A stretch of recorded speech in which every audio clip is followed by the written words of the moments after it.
उसे कैमरा बहुत देर में सेट होता है।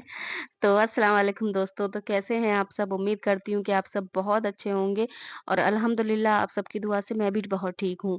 और हाज़िर हूँ फिर से एक बार एक नई कहानी के साथ, एक बार एक नई मोटिवेशनल स्टोरी के साथ। जो मेरी कहानियाँ होती हैं, स्टोरीज़ होती हैं, वो आपकी लाइफ़ में कुछ न कुछ चेंज लेकर के ज़रूर आती हैं, आप मोटिवेट होते हैं। तो अगर आपको कहानियाँ अच्छी लगती हैं मेरी तो आप प्लीज़ कमेंट ज़रूर कर दिया कीजिए। आप भले ही लाइक और शेयर ना करें, सब्सक्राइब ना करें, लेकिन कमेंट ज़रूर कर दिया कीजिए कि मुझे पता चले कि आपकी ओपिनियन क्या है। तो का वीडियो को बिना स्किप किए आप स्टोरी चलिए स्टार्ट करते हैं। ज़्यादा बोलेंगी ना तो वीडियो लंबी हो जाएगी। तो एक बार क्या होता है, एक प्लेन जो दिल्ली से बम्बई जा रहा होता है, जहाज़, हवाई जहाज़, तो उस पर एक बहुत खूबसूरत लड़की आती है, मतलब नॉर्मल ऐसे ही।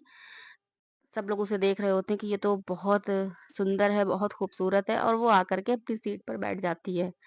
अब प्लेन उड़ने ही वाला होता है, लेकिन अभी पैसेंजर्स ऊपर आ रहे होते हैं, टाइम हो जाता है।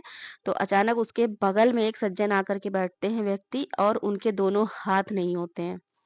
दोनों हाथों से वो बिल्कुल पूरी तरह से लूले होते हैं।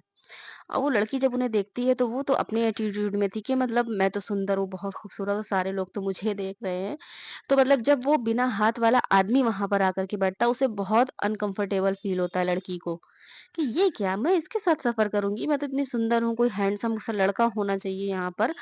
तो उसे बहुत गुस्सा आता है, लेकिन अब वो कुछ कह नहीं सकती थी क्योंकि वो सीट तो उन्हीं के नाम पर बुक थी।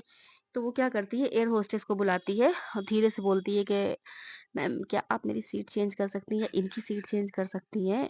और मुझे बहुत अनकंफर्टेबल फ़ील हो रहा है और इनके साथ मुझे सफ़र नहीं करना है।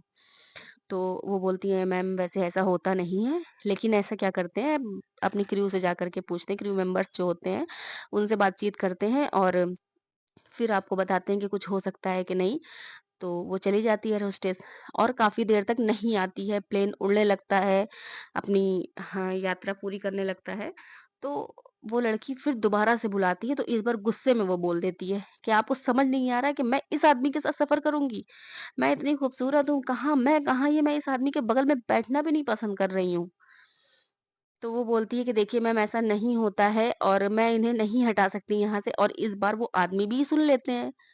और जितने भी पैसेंजर्स वहाँ पर बैठे होते हैं, वो सभी समझ जाते हैं कि हाँ, यहाँ पर कुछ बहस चल रही है, इन लोगों को किस बात को लेकर के, ये भी समझ में आ रहा होता है।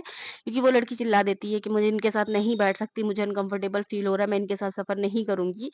तो सारे लोग भी ये बात सुन रहे होते हैं। तो वो बोलती ठीक है, मैं अपने कैप्टन से बात करती हूँ। तो वो अंदर जाती है, कैप्टन से बात करती है और वापस आती है। तो वो बोलती है, ओके मैम, हम सीट चेंज करके बिज़नेस क्लास में शिफ्ट कर देते हैं। अब वो लड़की इतनी खुश, बोलती वाओ, मैं इतनी सुंदर हूँ। वैसे भी वो एटीट्यूड में थी, वो बोलती मैं इतनी सुंदर हूँ, मैं अब बिज़नेस क्लास में जाऊँगी, वहाँ पर तो वो सारे बड़े-बड़े लोग बैठते हैं। तो वो एटीट्यूड में थी, बहुत खुश होती है। लेकिन वो बोलती है मैम, आपको नहीं, मैं इन्हें बिज़नेस क्लास में शिफ्ट करूँगी। अब वो लड़की का मुँह उतर जाता है, सारे लोग हँसने लगते हैं, ये तो बड़े एटीट्यूड में थी। लेकिन वो बोलती है ऐसा क्यों? मुझे बिज़नेस क्लास में जाना चाहिए। बोलती नहीं, इन्हें मैं बिज़नेस क्लास में भेजूँगी। आपको अनकंफर्टेबल फ़ील हो रहा है ना इनके यहाँ बैठने से, तो मैं इन्हें हटा देती हूँ। अब वो लड़की का मुँह तो ज़रा-सा हो जाता है।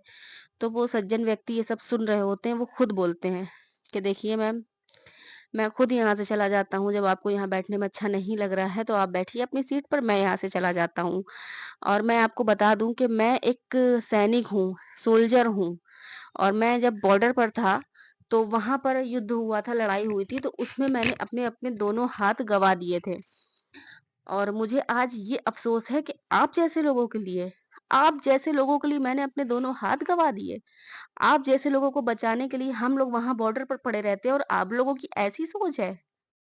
और जितने भी वहाँ पर पैसेंजर्स थे उस जहाज़ में, सब ज़ोर-ज़ोर से ताली बजाने लगते हैं, शाबाशी, भारत माता की जय, इस तरह से नारे लगाने लगते हैं। कि उनको, जो बाकी के मेंबर्स होते हैं, उन सबको गर्व होता है कि वो हमारे देश के सिपाही हैं, उन्होंने अपने हाथ गँवा दिए हैं लड़ाई में। तो बाकी जितने लोग रहते हैं, उन सबको एप्रिशिएट वो करते हैं और बोलते हैं कि इनके जैसे लोगों के लिए हम लोग वहाँ पर पड़े रहते हैं, गोली खाते हैं, कोई अपना पैर गँवा देता है, कोई अपना हाथ गँवा देता है, जिस तरह मैंने हाथ गँवाया इनके जैसे लोगों के लिए। उस लड़की को बहुत शर्मिंदगी होती है, लेकिन अब क्या कर सकते हैं, इंसल्ट तो उसने करवा ही ली थी और वो व्यक्ति ये बात बोल कर के वहाँ से चले जाते हैं, बिज़नेस क्लास में शिफ्ट हो जाते हैं वो। लेकिन कहानी बहुत छोटी है, लेकिन क्या सार समझाती है कि आप तो लोगों के लिए बहुत कुछ करते हैं, क्या दूसरा आपको वो अहमियत दे रहा है? वो इज़्ज़त दे रहा है? आप तो लोगों को इज़्ज़त दिए जा रहे हैं, लेकिन क्या वो उस लायक है? ऐसा नहीं है। बहुत से लोग ऐसे होते हैं कि उनको उनके हाल पर छोड़ देना चाहिए, आप उनका अच्छा नहीं कर सकते हैं, तो बुरा भी मत कीजिए। और दूसरी चीज़ ये है ना कि आप जितने भी खूबसूरत हों, आप मतलब इतने एटीट्यूड में हैं कि अगर किसी आदमी के हाथ नहीं है तो आप उसके बगल में नहीं बैठ सकते हैं। अरे हाथ उसने खुद नहीं काटे हैं, किसी मजबूरी में कटे होंगे। और तीसरी चीज़ अगर भाग्य बदल गया, तो आप खुद जानते हैं जैसे वो बिज़नेस क्लास में शिफ्ट हुए, बिना टिकट के, उनके पास बिज़नेस क्लास की टिकट नहीं थी फिर भी वो शिफ्ट हुए और अपर क्लास में गए वो, क्योंकि उनका नसीब अच्छा था, उनको वहाँ पर बैठना लिखा था। तो इसलिए ज़रूरी नहीं है कि आप खूबसूरत हैं तो आपका भी नसीब बुलंद हो। किसी का भी हो सकता है नसीब बुलंद। तो इसीलिए बिना सोचे-समझे किसी को इस तरह से नहीं बोलना चाहिए, किसी के लिए ऐसी थिंकिंग नहीं रखनी चाहिए। उम्मीद करती हूँ कि आपको कहानी समझ में आई होगी। अगर कहानी अच्छी लगी है तो लाइक, शेयर, सब्सक्राइब ज़रूर करके जाइएगा। मिलते हैं अगली कहानी में, तब तक के लिए खुदा हाफ़िज़, अल्लाह हाफ़िज़, अस्सलाम वालेकुम। दुआओं में याद रखिएगा।